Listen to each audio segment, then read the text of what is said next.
नमस्कार, मैं हूं संजय कुमार और आप देख रहे हैं एसएम न्यूज लाइव। और इस वक्त मैं एमसीबी जिले के नागपुर में खड़ा हूं और आपको बता दूं कि मैं आज नागपुर के प्राथमिक स्वास्थ्य केंद्र पर आया हुआ हूं और जानकारी मिल रही थी कि ये प्राथमिक स्वास्थ्य केंद्र हाईवे पर स्थित है और हाईवे पर स्थित होने के बावजूद इस प्राथमिक स्वास्थ्य केंद्र में एक भी एम्बुलेंस की सुविधा नहीं है। मैं आपको बता दूं कि आसपास के कई गाँव ऐसे हैं जहाँ पर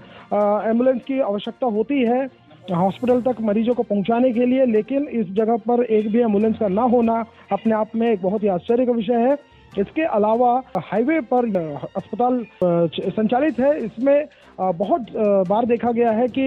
यहाँ दुर्घटनाएं घटती है और उस समय एम्बुलेंस की आवश्यकता होती है, लेकिन एम्बुलेंस की सुविधा इस हॉस्पिटल की तरफ से नहीं मिल पाती और उस वक्त बहुत से मरीजों को तकलीफ का सामना करना पड़ता है, दिक्कतों का सामना करना पड़ता है। तो इस विषय पर आज हम यहाँ के आरएमएस से बात करेंगे और जानेंगे कि आखिर क्यों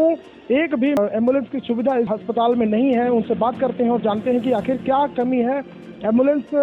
जैसा कि बताया जाता है ग्रामीणों द्वारा कि यहाँ पर पहले एम्बुलेंस की सुविधा थी लेकिन अब नहीं है, वो एम्बुलेंस कहाँ गई, इस बारे में पूरी जानकारी के लिए हम मिलते हैं और बात करते हैं आरएमए से।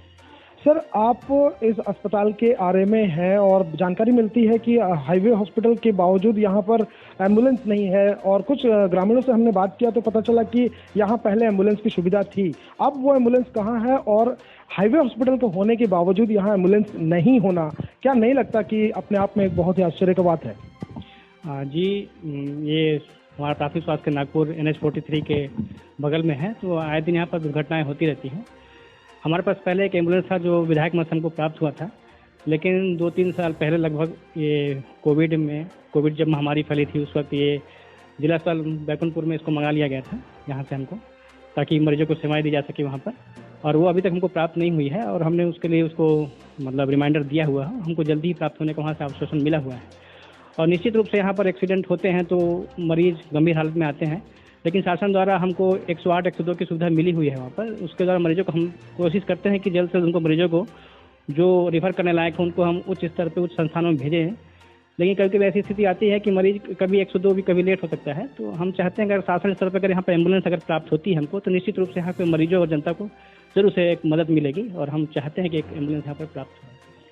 सर, जैसा कि आपने बताया NH43 पर अस्पताल मौजूद है और इसके आसपास काफ़ी सारे गांव हैं और NH43 पर काफ़ी सारी दुर्घटनाएं आए दिन होती रहती है। गांव में भी एम्बुलेंस की आवश्यकता पड़ती रहती है ग्रामीण क्षेत्र के लोगों को। ऐसे में नहीं लगता कि कभी अगर 108, 102 या महतारी एक्सप्रेस जैसी सुविधाएं बाधित हो जाए, किसी कारण से ना आ पाए, ऐसे में नहीं लगता कि कोई बड़ी समस्या ग्रामीणों को झेलनी पड़ सकती है? तो इस बारे में आप क्या कहना चाहेंगे? वैसे तो 108, 102 मरीज के अकॉर्डिंग समय पर पहुंच जाती है कभी कभी, लेकिन कभी कभी विलम्ब हो सकता है।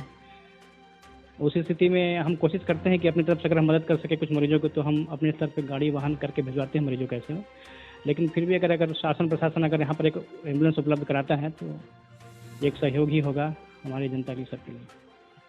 तो जैसा कि आपने देखा, अस्पताल के आरएमए से जब हमने बात की तो इन्होंने भी अस्पताल में एम्बुलेंस की कमी की बात की और यहाँ के लोगों को भी काफ़ी दिक्कतों का सामना करना पड़ रहा है। हाईवे पर आए दिन दुर्घटनाएं देखने को मिलती रहती है, बावजूद इसके इस जगह पर एम्बुलेंस का ना होना अपने आप में एक बहुत बड़ा आश्चर्य का विषय है। शासन प्रशासन को ऐसे में एम्बुलेंस की व्यवस्था, चूंकि प्राथमिक स्वास्थ्य केंद्र है, यहाँ पर एक एम्बुलेंस की व्यवस्था देनी चाहिए ताकि लोगों को उसका फायदा मिल सके और समय पर मरीजों का ट्रीटमेंट हो सके, इलाज हो सके। इसके लिए शासन प्रशासन को इस विषय पर ध्यान देने की आवश्यकता है। अपने आसपास घट रही घटनाओं को जानने के लिए चैनल को सब्सक्राइब करना और बेल आइकॉन को दबाना ना भूलें।